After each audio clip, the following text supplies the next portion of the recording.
Welcome back to another episode of the Investing RN podcast. We have Colin, we have Josh, and we have Tyrone today. The urban nurse. The urban nurse. Yeah, so he graced us with his presence today. We appreciate him coming on. He has a YouTube channel, Urban Nurse. I was going to say .com, but no, it's just the Urban Nurse on YouTube. He does a lot on there. Yeah. Yeah, and he's coming out of Baltimore, which is kind of funny because not the fact that he lives in Baltimore, but the fact that he knows somebody that I know from California just randomly, which is that whole, what do they say? 6 degrees of separation or something? Anyways, people I know him, and it's just a small world. But he's doing some stuff in finance, real estate, and using youtube.com as a platform. So it's been great. And I was going to say one other thing. Sorry. And he golfs, so he's okay. So he's my best friend. Yeah. And he was featured on the Bigger Pockets podcast. But don't listen to that. Listen to this.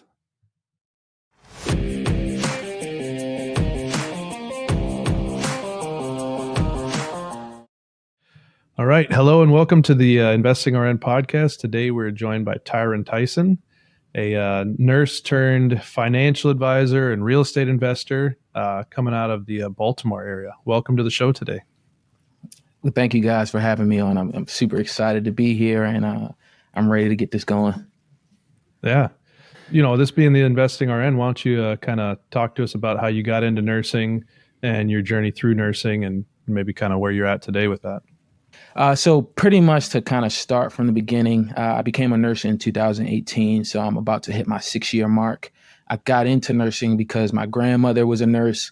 After high school, I was kind of chasing that delusion of going to the NFL. So I went to junior college, did a semester in junior college, did a semester in prep school, went to a Division III college in Ohio that I've never heard of before, Googling it the week before I arrived. So after that, I did a semester there, and I was like, you know what? These guys are moving a little too fast for me. This might not be the direction I'm going, and decided to come back home. And my grandmother was like, hey, you're a hard worker. You're good with people. I really think you should look into nursing. And in high school, college, science was always my area. So I was just like, let me just go that route. I already started taking like some biology classes, and I was like, let's just do the nursing thing. And I did it. It wasn't that hard. Like as far as the nursing school process, it kind of was just a breeze. But the hard part didn't start until I actually got into nursing and became a nurse. So to pretty much run you down my resume, very first nursing job was fired.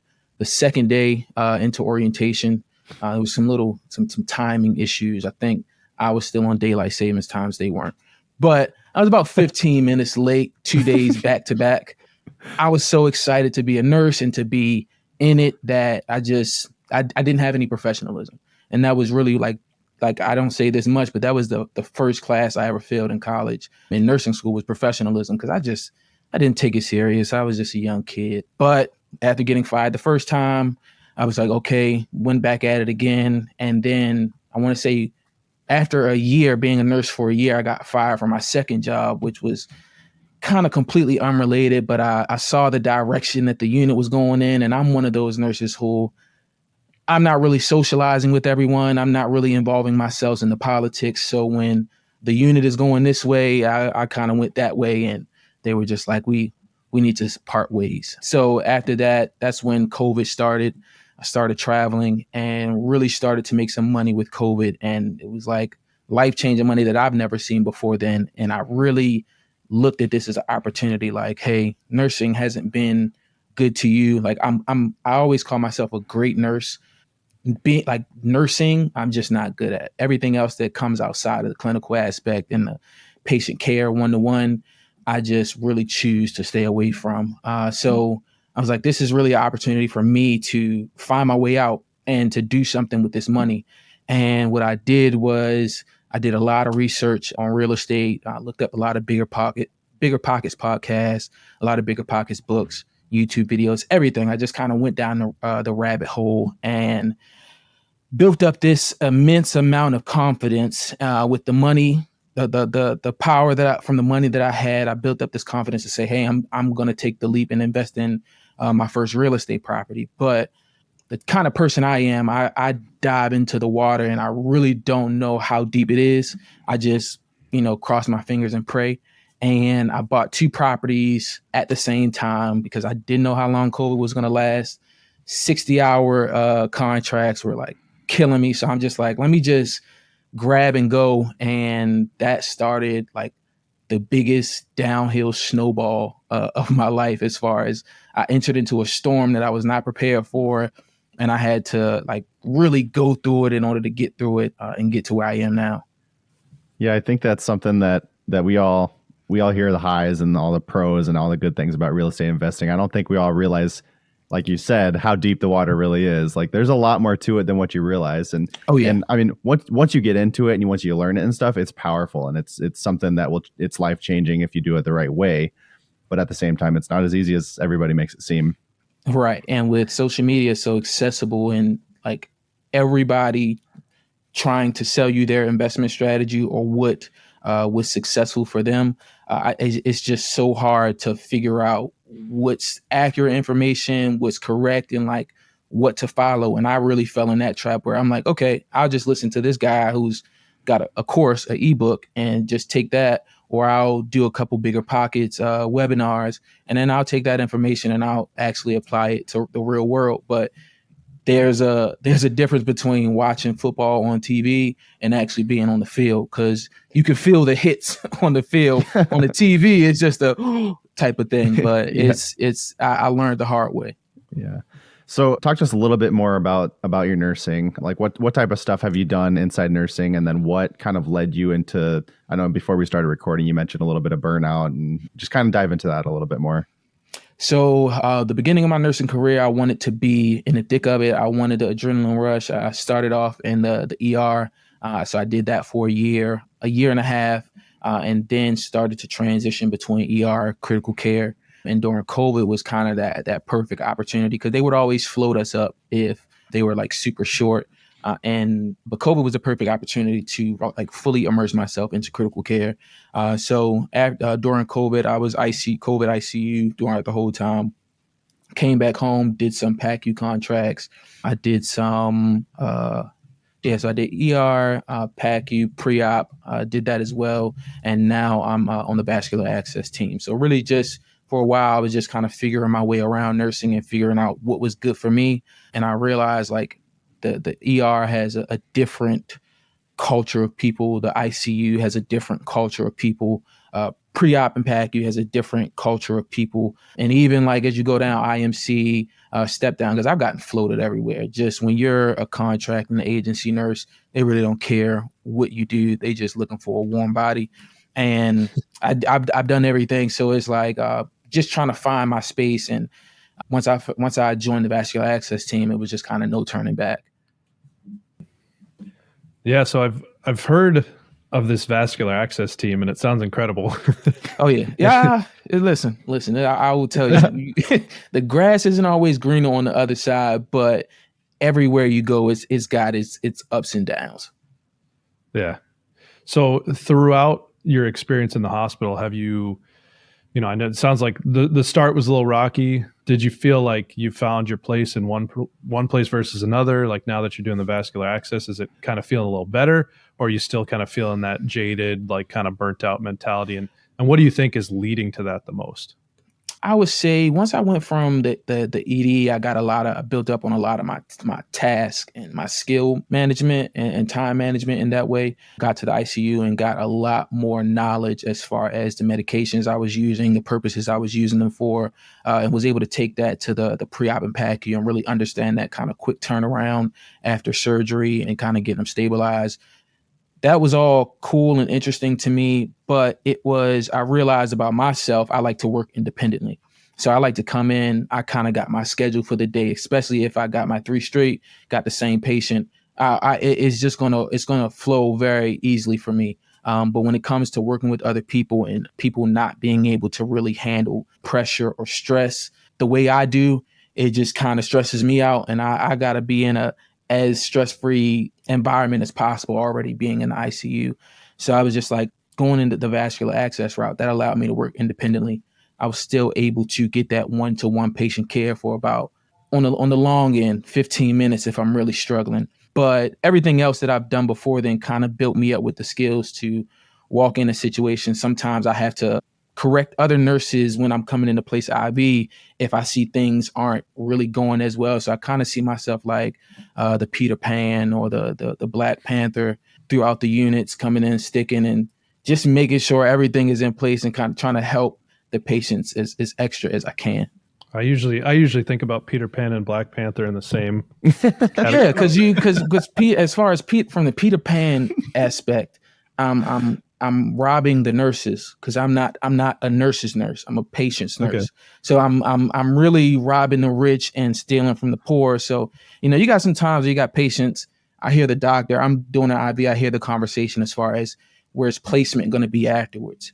And I got to say, once the doctor leaves, listen, don't send your mother to that facility or just take her home. You don't really got to. So I'm able to really help out and advocate for the patient in a way that nobody else really can. Because if I was the bedside nurse, I would be going against the plan of care versus really being able to help people unbiasedly from the outside.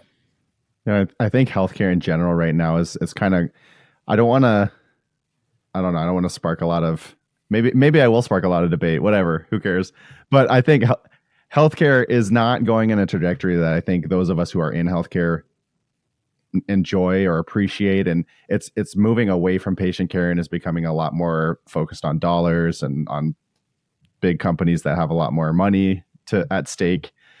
I've done a lot of research in that sense because I noticed a change in the 5-year time span I've been a nurse. When I came in, there were a lot more senior nurses that were around and able to kind of guide you, build you up as a nurse. I mean, they kind of hazed you, but they built you up and knowledge wise, they created the best nurses they could. But now it's like you got nurses who are a year out of nursing school running charge and don't even have the delegation skills, don't even have the management skills of people to be in that position of power. And then it becomes a sorority kind of clique, whereas though I'm the charge nurse tonight, I have my nurses that I like, I make my assignments how I want to. And if you're not on my good side, then you're not going to have a good night tonight. So I feel like it's that. And then understanding like the business of healthcare. Like we're seeing it from if you guys are familiar with Robert Kiyosaki, the cash flow quadrant, but we're employees. So we don't really get to see the institution in its entirety. And I know a lot of hospitals are running in the red, but the people who they care about the most outside of the patient, because they bring in the dollars, but it's the shareholders. And those are the people who are there to pay at the end of the day. So they don't care about nurse-patient ratios because whatever ratios you guys are doing right now, the needs are being met as best as we can. So you guys kind of got to, here's some pizza, push through it type of thing. I get that, but there's nothing that they can do to make things better because it's about the bottom line at the end of the day as well. Yeah. So and you say these hospitals are running in the red, but let's be honest, their executives are still making tens of millions of dollars. It's not like in the red, like there's ways to fix it, but yeah, of course. Who are we to say tell them what to do, Right. So you mentioned back when you were doing your travel assignments, you're kind of making a lot more money than you're used to making. Mm-hmm. And then you decided to start investing in real estate. What would you say kind of sparked that? Was it all this extra money that you had is like, oh, I want to do something smart with this? Or was it more you saw kind of the trajectory of not enjoying nursing? And did you see it as a way to maybe welcome yourself out at some point? What was your initial thoughts on when you started looking into real estate?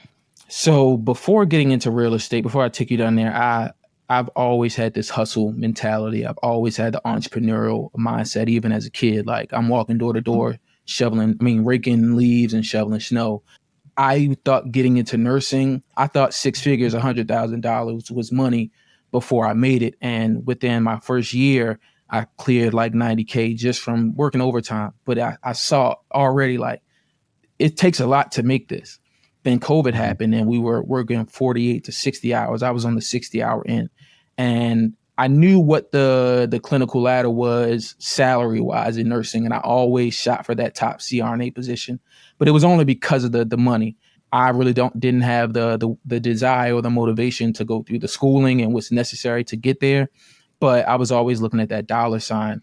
And as a travel nurse during COVID, I was making what a travel nurse, what a CRNA is making now. And I'm like, okay, I felt like I've reached the mountaintop financially. I know what it feels like, but I still don't want to be under this institutional umbrella. I don't care at what position. It could be the DON. It could be making $400,000. If I have to be under the entity, I don't want to do it. So that's when I was like, I have to create something that I can have equity in and ownership myself, but something that also can generate me a stream of income to get me out of nursing one day. And I started off like I during COVID, everybody was selling everything. So I did the Airbnb thing. I rented out my basement. So that was kind of my house hacking entrance into nursing. I bought vending machines. I rented out my car for Turo. So I started all these different businesses thinking that, okay, I got 7 streams of income. Now I'll be headed in that direction to become a millionaire. And I was so wrong. So I failed not failed. I don't say I failed because I made some money. I was successful, but I failed because I quit. So I failed at the Airbnb. I failed at the tour. I failed at the vending machine, sold everything, stopped everything, and said, I got to focus on one thing. I got to put all my eggs in one basket and master this real estate thing. Because when I got into real estate,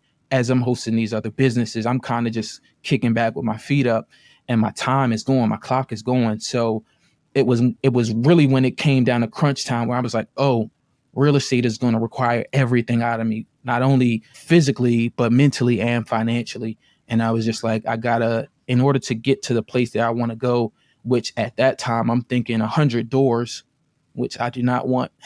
I don't want anymore. So yeah, I'm thinking, I want to build this vast rental portfolio. So if I'm going to do that, I need to know every aspect of it, from acquisition to stabilization to even at some point exiting. I think it's interesting too, like the 100 doors. First of all, I'd like to kind of know how you got to that number, because we had a similar goal. Like we had a door number, and then it changed to like a net worth goal.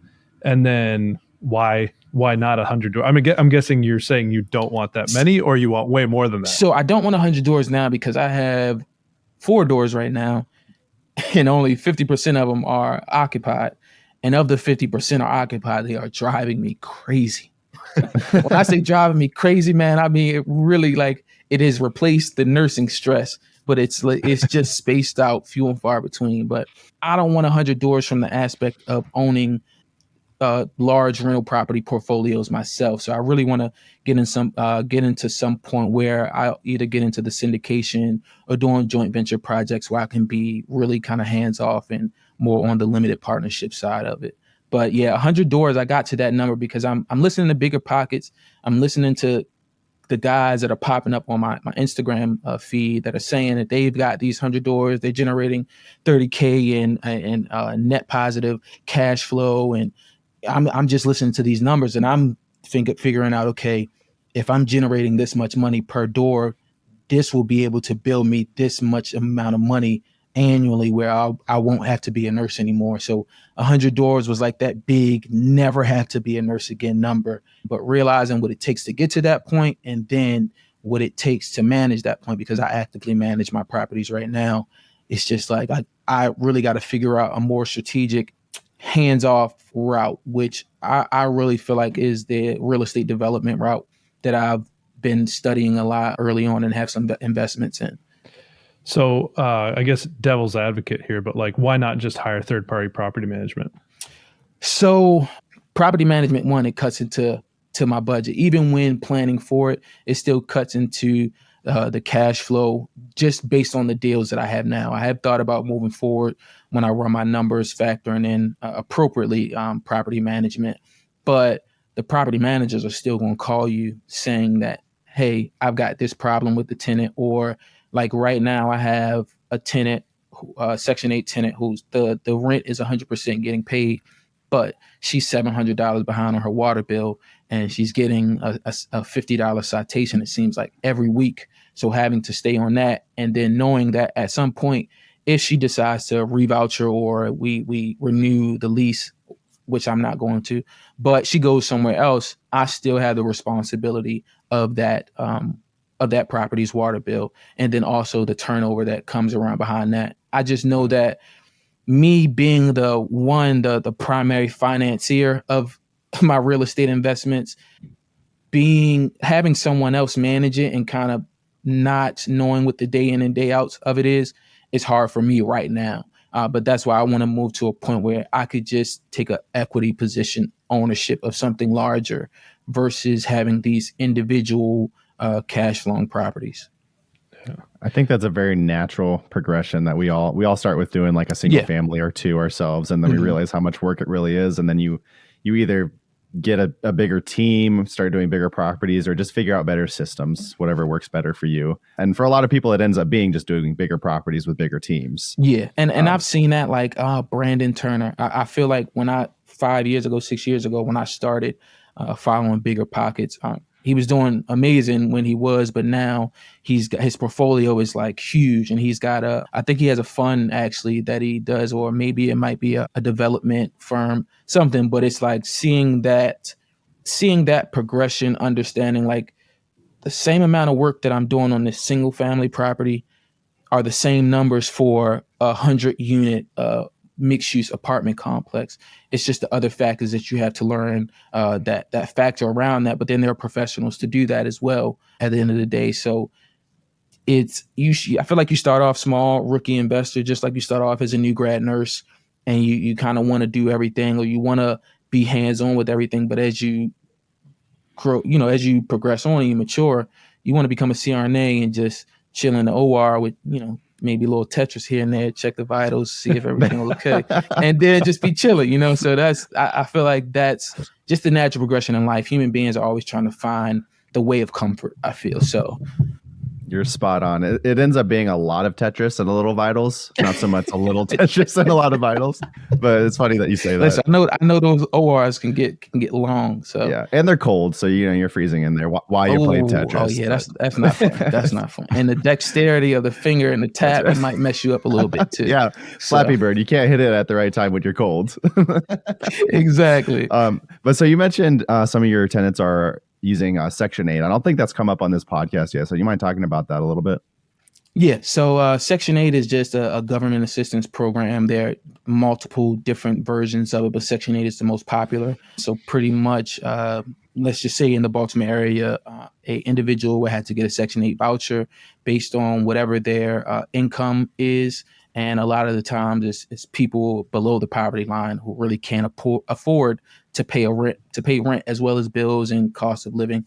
So the government pays a certain percentage of their rent. So if they really can't do it, they cover 100%, and then they just kind of dwindles down from there, and they'll pay the remainder of it. But with these programs, with Section 8, you're guaranteed to get paid every month. Now, the types of individuals that you're going to get is really going to be risky. And I want to say maybe like a 60-40 chance that you're going to get a bad tenant, because understanding that people who are on government assistance, there's a certain mindset that comes with that. And being on government assistance, there are a lot of requirements and qualifications you must meet in order to get that assistance.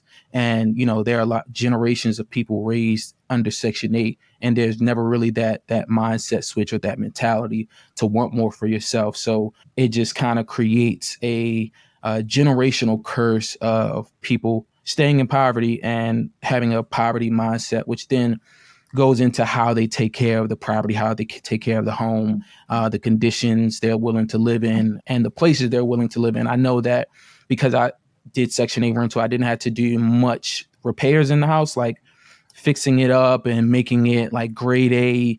Pretty much it's builder's grade material, everything in the house. And they're okay with living in that because it's not like it's a place I'm living in. So that's why I decided to go the Section 8 route. I figured it would be quicker to fill the tenant. And then because I was learning about real estate during the time of COVID and then having the rent moratorium, I was like, I don't want to have to be on the landlord side if something else were to happen again. Yeah. I know when I first started researching real estate, listening to all the different podcasts, I know that was one podcast that I listened to that kind of stuck with me. And you're kind of playing the other side of it right now, but that person was really high on using Section 8 because it is a consistent. The money's coming from the government, so it's showing up in your account the first of every month or whatever day every is. Month. But you didn't really talk about some of the struggles that come with it as well, which you just touched on.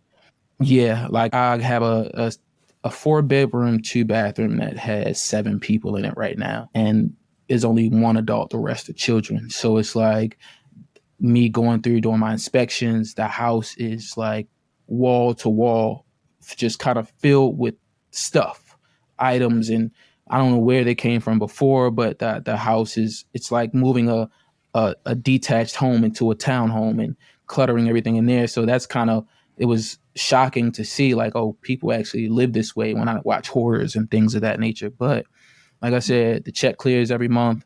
I don't have to worry about that. I just got to worry about, can you put your trash can where it's supposed to be and make sure the lid's on? Can you take care of the grass? Which now I just don't even worry about the grass. But it's a lot of other responsibilities that come with that. I feel like if I were to get a private tenant, I don't really have to tell them to worry about, okay, paying your water bill, paying your BG&E, paying this. But with my Section 8 tenants, I feel that I have to stay up on them, because somebody think, hey, the rent is getting paid. That's all you should be worried about, not understanding everything else that kind of goes into owning a property. So if somebody moves out and they're really behind on like their water and some of these other utilities, does that fall back on you, or does that kind of carry with them whenever they go? And yes, in Baltimore City, I can only speak to that, which I have experience of. Baltimore City, the water bill is associated with the owner of the property. So even though I could say it's getting rented out by a tenant, if they don't live up to their obligation, then I kind of just get left holding the bag. Yeah, that is definitely. Now I could take them to small claims court to get that money back, but like I said, we're dealing with Section 8 tenants who don't have anything to really garnish or take from anyway. So it's just like the risk reward balance of knowing you're going to get your rent every month versus having these other small obligations like citations and water bills and things of that nature. Yeah. So when you started doing this real estate investing, were you going at it with the plan, like, this is going to replace my nursing income, I'm going to get out? And now that you've been doing for a little while, I mean, I know you're still doing some nursing right now, and sounds like you're kind of ready to make the leap and fully get out. But do you kind of feel like there's a bit of a golden handcuffs there with these, contracts still? Are you still doing the travel nursing? So no, I just do local agency, anything within really like 20 miles from me. But the money's still good. Yeah. No, not really. The money's okay. The money's okay. Yeah. It's. I tell people that question will never ever be the same, because I went from making $140, $150 an hour. Anything less than $100 an hour now it's like, what do you want me to do with this? This is garbage. Like this is garbage. What do you want me to do with this? But it's like the direction that I'm going now, I'm still trying to find something to replace my nursing income.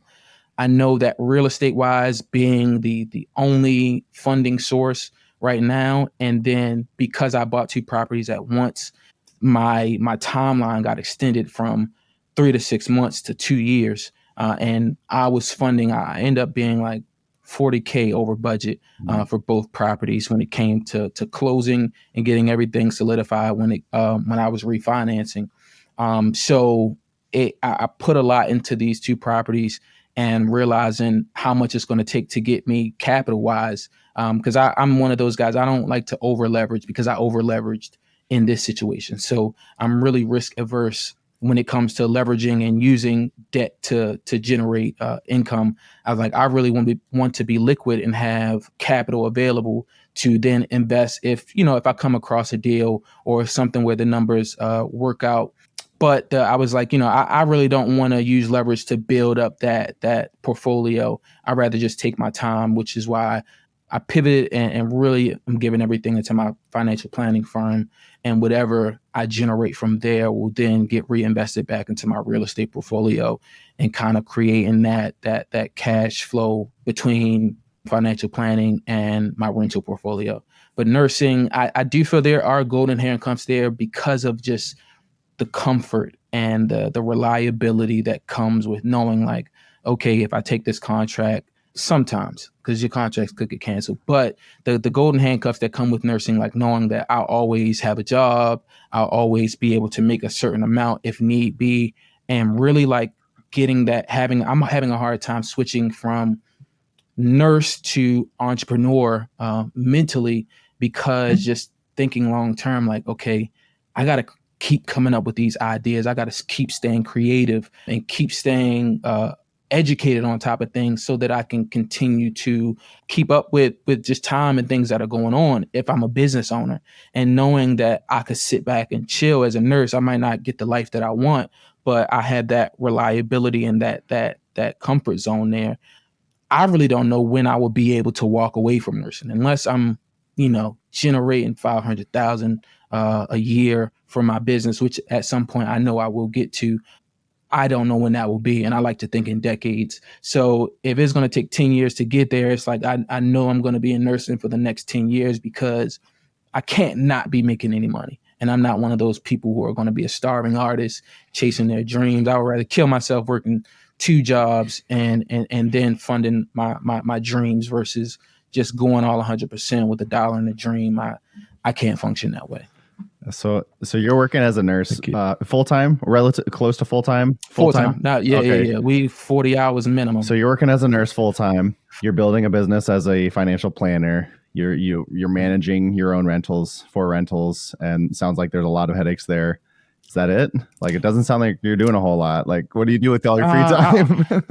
With the free time I do have, I am also an aspiring golfer. So I give myself till about, I want to say maybe 65. I think that I should be good enough to try to get my tour card. But that's another long, dream of mine that is just kind of, I got to figure out a way to fit in there. But that's it. Besides that stuff, I've condensed everything down, and any extra time I have goes to my family or golf, honestly. You're talking to a couple of golfers. We resonate with that, really. Yeah. Oh yeah, I did my research. Yeah. Well, and the funny thing is when I met, so I'm married to Josh's sister. That's how we're connected. Oh, okay. But when I met his sister, I'd been single. I think I was long distance, so I had a lot of free time. And then I was single for a while, so I got my handicap down pretty low, and I was playing pretty good golf. And like the first couple times we met, it was pretty close. But I remember telling my wife, like, yeah, like if I could just devote the time to this, like I think I could like make it like. And she told her dad and Josh, and they were just like laughing at me. They're just like, yeah, him and everyone else. And now like. Listen, yeah. It took me, I started in 2020. So it took me about 2.5 years to break 90, and just everything that it took to get me there. It took a lot of time. And then I had my daughter, and I've been shooting in the low 90s since, but I haven't been able to play this season too. So I kind of got caught. I said I wasn't going to be one of those dads who stopped golfing just because he had a kid, but life happens. So once she's of age, trust, she's only 5 months. But once she's able to sit in the car, trust me, we're out there every day. Me and Colin, whenever we golf, we used to be about even. Like he'd beat me, then I beat him, and it went back and forth. Now it's just raw talent that takes over, and he hasn't beat me in a long time, is what I'm trying to say. And I just want to make that public knowledge to everybody listening. Colin doesn't beat me at golf anymore. But in the meantime, I've operated our business for the last 3 years. So while you've been golfing, I've been funding it. Yeah. And we thank you for that. Yeah. No, but I want to talk to you about some specifics on some of your properties. But before I do, let's dive into your financial planning business. Like what put that in your mind?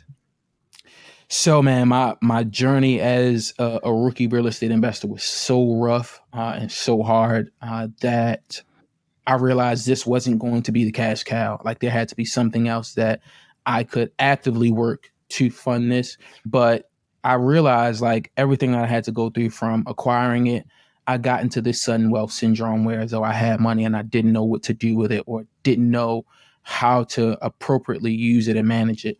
So figuring everything out and making the mistakes on my own, I really realized like I had to learn this. And I've always been a money guy, but I've never really gotten the foundational knowledge of money management. So that's when I started. I was like, listen, I'm just going to go this route. I'm going to become a financial planner, and I'm going to help people who are in the position that I was in get to the position that I'm in now, and people who are in the position I'm in now really surpass me and be that player on their team that can take them to the next level. And at first it was just financial planning, because before getting into real estate, you have to have a secure financial foundation. And that's from a comprehensive, holistic aspect. So making sure you have an emergency fund, making sure you have the appropriate amount of insurance coverage, making sure you are budgeting appropriately, knowing how much your income is and knowing how much your expenses is. So you got to be like really into your finances in order to, I think, successfully invest at anything. And I think like when people get on social media, they think that real estate investing is so easy. You can get into real estate with no money down. You can get into real estate using other people's money. All you need is $10,000 and then you'll be generating this. Is there just so much information coming at people that I ultimately fell victim to, that I would like to help stop people learning the mistakes that I had to learn, because in real estate, every mistake you make is costly. So I wanted to be that advisor, be that partner on people's journey, not just with their personal finances and helping them accomplish their personal financial goals, but in real estate as well. So a lot of financial advisors don't really deal with real estate investors because there's no commissions to make from it. There's no assets to manage in that sense. But as a real estate investor myself and a financial planner, I know that there's a lot of pain points planning wise for investors. So from portfolio analysis to make sure you're cash flowing appropriately, to what to do with your cash flow, from acquisition to stabilization, to even getting to a point where you might have a portfolio, whereas though, retirement is real, which I feel like a lot of us young healthcare professionals can't see, but it's actually planning for the day that you're not able to work anymore. And what are you going to do with these properties? Are you going to continue to actively manage them? Do you want them? There's the legacy planning aspect of it that comes into it. So there's so many different areas where I feel like real estate investors aren't streamlined and don't have the efficiency of being a successful real estate investor. They're kind of just paddling and trying to keep afloat and not really knowing what their numbers are, making sure their balance sheets are together, having everything when it comes time for tax season. So really just being that partner, that unbiased that unbiased opinion to kind of help me make informed decisions. I wish I had that throughout my real estate journey. So just to be that for somebody else is really, I feel like, my purpose, to help whoever that next individual is. Like, I feel like if I had me in the beginning, I would be light years ahead of where I am now, and I can help somebody get to that point. Yeah, well, and I think that's, excuse me, that's a big thing for us, because it's like, as nurses going through nursing school, we didn't get any kind of financial advising that, maybe you get in a business degree or an economics degree, marketing, or any of those, but like nursing specifically, you're so focused on, your clinical rotations and all these other things that it's just like, it's all nursing, and there's nothing about like, how you plan, right, and investing and that kind of stuff. And even just like now, or if you came out during COVID, you could be like 22 years old making like $150,000 a year and just blowing it, because you just don't even know, like, and not understanding that someday, this money is going to come to an end. The physical health that you have to make this money is going to dwindle at some point, and not realizing like getting to that point of retirement is real. So like, I got, when I was coming into my hospitals during my COVID contracts, I'm seeing Teslas, I'm seeing G-Wagons and Mercedes and BMWs. And this is not the physician parking lot. This is just like the regular employee parking lot. And I'm seeing nurses with Louis Vuitton bags at the nurses station. And I'm like, what are you guys doing? Like, do you not understand? Like, now look at Kaiser and look at the people having strikes because they don't feel like they make enough. Well, I really feel like a lot of people didn't take advantage of the opportunities they had during COVID and appropriately manage that money and put it into the right asset allocation, or picking the right assets to invest in, to actually still have the money now or something to show for it. And I feel like that's just healthcare all around. We focus so much on managing our patients. We work so much on managing our documentation and working 12 hours a day, which is half your day. And then sometimes it's 3 to 4 days out of your week. Your finances just naturally are going to come last. And then when you actually do look at your finances, you're just like, I know if I don't look at my bank account every 2 days or so, I have anxiety because I'm not watching what's coming in and what's going out and knowing, okay, I'm gonna need you didn't spend too much at the range this week, or you didn't played a little bit too many rounds because in your golf section, it's $400, but it's so just being able to budget appropriately. People don't know how to use money, and they say people who know about interest earn it, and people who don't, they have to pay it. So that's just, I really feel like that's just a part of the business cycle though as well too, because in order to make money at the top, you got to have the worker ants. And sorry, I know we've glamorized nursing so much in healthcare, but we're just skilled workers. And as you see on a daily basis, it's a revolving door. So miss one, next 15, another one is coming. Yeah, it's tough to see some of the people that I worked with that are, twice my age, that are kind of still stuck in it because they never really took the time. And there's more to it, but kind of to your point, it's like, I know people that have gone through divorces, and then that just kind of completely changes their financial outlook or whatever. And it's like, they're not planning for a divorce, which Right. like, sorry to say, but like, especially in California, if you're a guy, it's like, if you're the higher income earner, that can wipe you out. So it's like, that's exactly what happened to a friend of mine. And so now he's like at 60 years old and like having to pick up like 4 or 5 shifts a week. And it's like, man, it's tough to see there. And it's tough to see. Yeah, it's hard. I say, like, when you got an eye problem, you'll go to an ophthalmologist. And when you feeling sick, you'll go to a doctor. When you're having a tooth pain, you'll go to a dentist. But when it comes to your finances, that's something that people just kind of learn through. It's like a nature versus nurture thing. You kind of learn just from the environment and the people who raised you. To tell my mother, like, why don't I have a college fund? And to say, like, you didn't manage your money appropriately, it's hard to do because it's like she did what she could to get us here. We survived. That was it. And a lot of people, it's about survival, especially with those first generations. And now you have the third and fourth generations coming in, graduating from colleges, but we still have the financial foundation of the things that we learned from the people in the first generation. So it's like, I don't know what it is as far as with the financial service industry, but I think that just the same way you would go to a foot doctor, or you're going to go to a chiropractor, different specialties, people need to go and seek financial help because there are affordable options out here. It's not, people trying to steal or scam your money, but everybody needs a plan in place to, one, follow on and then make any pivots or modifications from there, because life does happen. But if you have no sense of direction, if you have no plan, you're just aimlessly walking through life. And then one day retirement is going to hit you in the face. And those patients that we have that are coming in from the nursing facilities, from the assisted livings, who are terrible. Sorry to say, but it's because money wasn't managed appropriately earlier. Not saying this is for everyone, but money wasn't managed appropriately early on. Now we're living on tuna fish and crackers, and now we got to live in a place that we can afford versus having in-home health care come and pay with us, being able to live with our kids because our kids had the foundation enough for us to now be able to live with them. So it's so many things that come into it. And that's really why I made the switch from healthcare to the financial service industry, because as a nurse, I could only help somebody for 12 hours.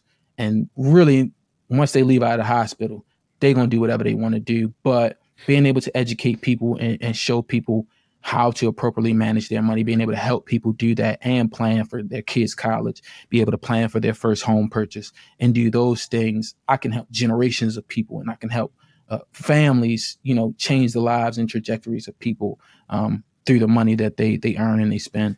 I feel like we get a whole entire episode from this. There's so much value packed into just what you're trying to get into right now. Yeah. But I've never resonated more with someone who talks about real estate and golf and in forms of like finances. You can talk about how much you make and how much you spend, like whatever. Okay, that's whatever. But as soon as you start talking about golf and real estate, okay, you have my attention. Yeah. I don't want to talk about your money. I don't care what you do outside of this. But we want to start talking handicaps and the reason why I can't shallow my shaft enough is because of my spine angle. I don't rotate fully through. So if you want to have those talks, take my money. You can have all of it right now. That's great. So, Good stuff. Oh, yeah. So from a more of a personal thing for me, I've worked with several different financial planners.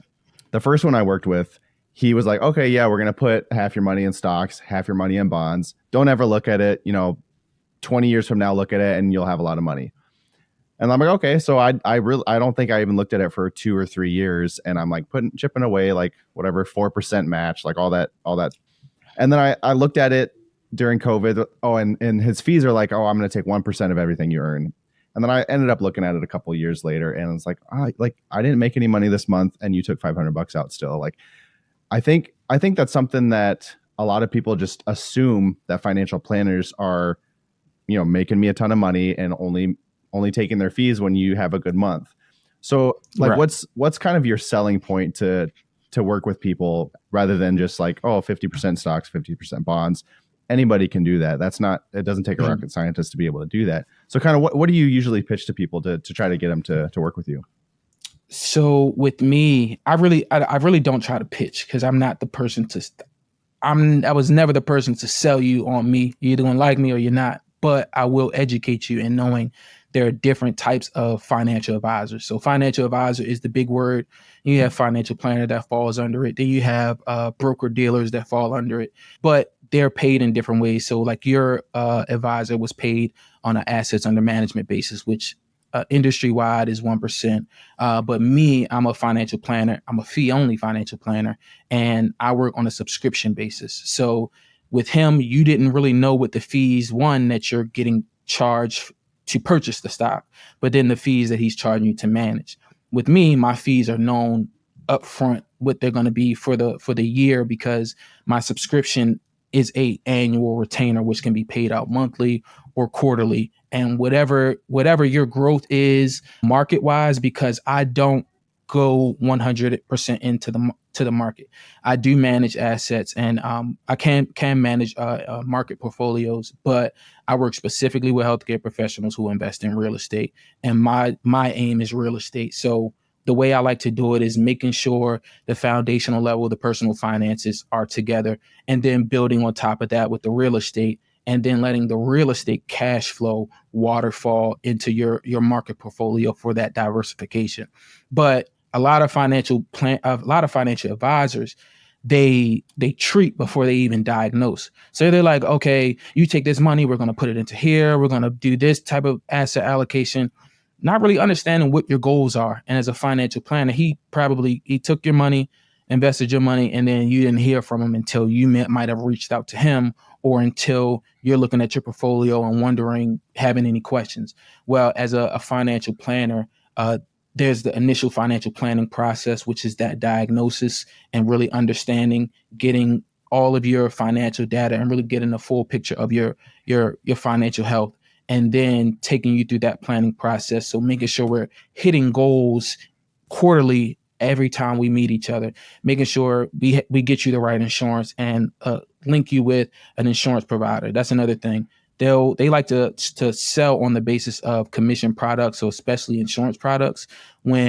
Because I'm fee only, I refer people out to insurance providers, and I don't want any cut or anything of it. It's all for the benefit of my client or a prospect who could be working with me. So just kind of taking them down that route, starting off with the personal, then going to the real estate, and anything else we can put into the market and really just have that money grow. So really making your money work at all different levels, because the money that you earn from your earned income will then be invested into real estate, which will then be reinvested either back into your real estate portfolio or into the market, looking at a long-term picture for retirement at the end. So your financial advisor, or the type of financial advisor you work with, they're thinking about, okay, if I can make more money if I grow this person's portfolio and make more money off of it. Me, I'm asking you, what's your end goal? What do you see your life in retirement like? Or what do you see your life in 10 years like, from a real estate perspective and from a personal perspective? And let's integrate those together and converge those lanes and get you there. So I'm really trying to build partnerships long term. Really looking at it like when you look at LeBron James, you hear about Rich Paul, who was his agent. So really, you got the client is the superstar. I'm just the agent, putting things together, coordinating you with your CPA for tax planning, coordinating you with an insurance provider, coordinating with you with a real estate broker, so we can make sure you get a good interest rate, and really covering all ends from that perspective. Nice. Real quick, so this financial planning business that you did you buy this from somebody, or did and take it over, or is this, how'd you get into that? No. So I'll start back. If you guys are familiar with the music industry, you got your record labels, your Drakes, your Nicki Minaj's, your Beyonce's, the big industry pushes. But then you have your Chance the Rappers, those independent artists who are fully funding themselves. So me, I'm fully licensed and registered financial advisor with my Series 65. Then I got registered with the Securities Department of Maryland to create my registered independent advisory firm. So my advisory firm is Opulent Ascension Wealth Management, and I'm the advisor that works for them. So I've started everything from the ground up by myself. That's awesome. I don't think most people realize how much work goes into starting something from the ground up, especially when you're coming from a completely different industry. So, you know that feeling when you were getting into nursing and you're afraid to flush an IV. It's like everything I'm learning is all brand new, and, really having to invest in myself, join different accountability communities, joining different masterminds to figure out, one, not only how to be a financial planner, but really figure out how to be a business owner at the end of the day. And then just constantly adding on to my knowledge base so that I can best serve and add value to real estate investors. It's great.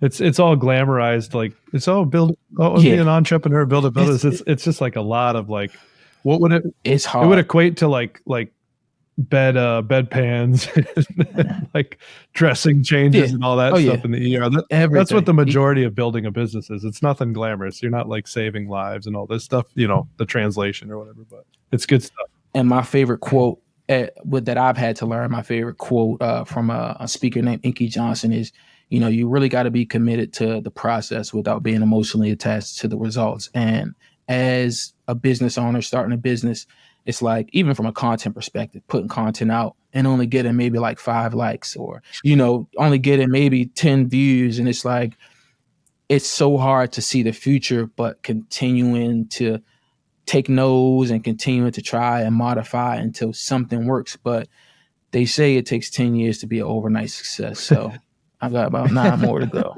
9 more. Oh, that's great. So we're going to, as we move towards the end, we're going to jump into our final segment that we call the final 4. Okay. So it's 4 questions that we ask everybody. And the first one is, what is a top financial resource that you found? Book, podcast, document, I don't know, whatever. Top financial resource, I'm going to give you guys an app. Now, I was kind of holding off on this, and I don't know about you guys either, because they're not paying either one of us.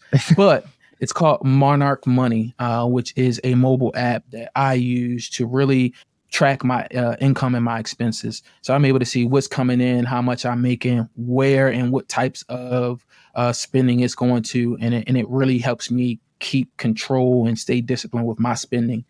So that's something I would give you guys. And like everybody else says, I'm always using Bigger Pockets as a resource for real estate investors. So those are my 2 things. Josh just texted me to that. I wrote it down. Oh, Monarch Money. We got it now. You guys will love it. You really will. So the second question is, what's something you would tell yourself as a new grad? You want the truth, or how about the truth? Do you want the nursing student that's coming in talking to the charge nurse, or the nurse that's in the back? So give us both. Yeah, actually. Both. Okay. All right. So from the nurse in the back, I'm gonna give you the real first. Coming in as a new grad, take everything in, absorb everything, soak up everything, but trust no one. Okay. Take everything everyone's saying, watch everybody, observe, be the fly on the wall, and really see how not just the moving pieces are moving, but seeing how all the dials in the watch are turning from a bird's eye view. But trust no one within that sense of, somebody may say something here or somebody may say something there, tell you to do this. That's kind of hard to say coming in, especially as a new grad is trusting someone. But I'm not talking about from the clinical aspect, but just from the interpersonal aspect, because, you know, as they say, nurses eat their young, and it's not really nurses eating their young.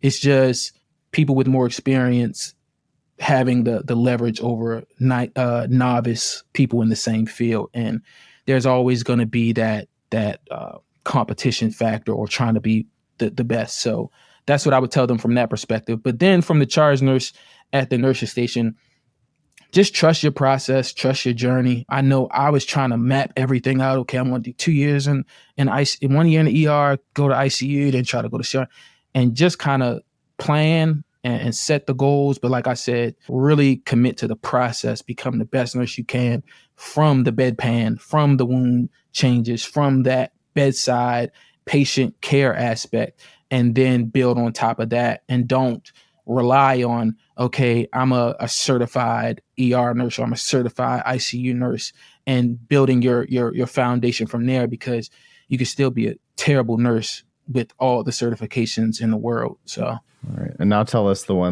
nice one. Like, you love nurse. That was the nice one. Oh, that was the nice one.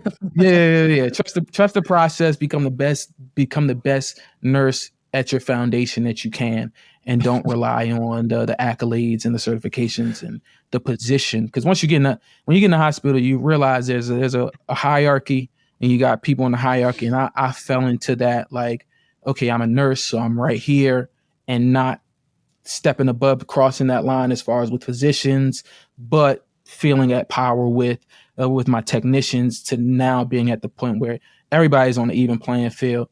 If it's wrong, it's wrong. If it's right, it's right. And just being firm and your foundation as a nurse, your knowledge and your skills. Okay, now tell us what you really think, is what I meant to say.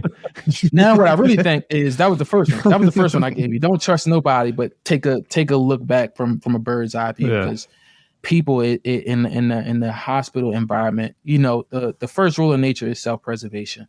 So people are really kind of so consumed in their own world that you're actually entering into their movie or their story, especially a lot of people that you work with, and you kind of have to take a step back and not let your ego get in your way, because there are certain interactions that you may have with people.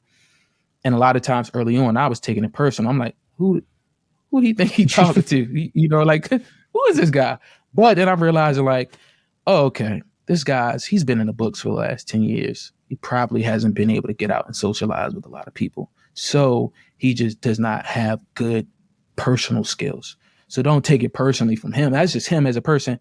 And it may stem from how he was raised. He may have been a quiet kid. Give him grace. Yeah. Just give people grace.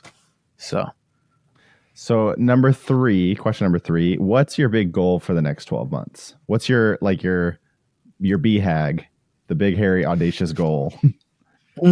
Okay. My big goal for the next 12 months is I want to really start working with my first 20 clients. And 20 clients in your first year is kind of like, you're doing amazing if you do get that. But like, I really feel like I have a purpose and a mission, and I want to shoot for the stars and get my first 20 clients. And once I have 20 clients, the nursing badge, we're going to go ahead and put that on the side for a second. We might have to cut from, full-time to PRN. But really, if I could say in the next 12 months, if I could start working as a nurse and transition PRN, we up and we out of here. We are one foot out the door already. Oh yeah, already out the door. I only really got my heel is in the door right now. So I just got to take that step, and we're gone. I mean, if you think about it, if you just committed full time to golf within the next 2 years, you could be on the tour and just listen. But it's that, man. Those balls at the range, the buckets is going up in prices. So I gotta have something to support that, man. Because I gotta do at least, if we're going to switch, I gotta do at least 8 hours at the range. 2 hours around the putting greens. There's some commitment there. Inflation hit the range and the golf course is hard. I'm laughing because I know when you had that conversation with your wife, you really. Oh, I meant it. I know you did, because I say it all the time. When I'm like dialed in, I'm like, I could really do this. I could really do this. But then step out there on the course and it humbles me, and it's like, oh, back to square one. It's funny. Back to square one. It's funny you mentioned the Champions Tour, because like that was my next step. I was like, okay, well, at the time I think I was like 27. I was like, well, that gives me 23 years to make the Champions Tour. So it's like, I'm good. So listen, I'm really just shooting for Corn Ferry. Yeah, there you go. I'll take that. Just give me a shot at the Corn Ferry. I'll take it. So the last question here, if you were to tell people to do one thing right now, what would you tell them to do? And I'll kind of add to that, just in terms of like new people coming in, like there's little things you can do as a new nurse, like just 401k, simple things like that, the match, and like you were saying about health insurance, life insurance, all that. So maybe touch on that, but then like one real powerful thing that somebody could do just to kind of change the trajectory of where their life is going financially. So I wouldn't even go, or we're not even getting to the technicalities of, of course, when you come in, just make sure you're investing with your job, whatever they have, look into that. But I would say when I came in as a nurse, I went from being broke to being essentially middle class, like, making good money.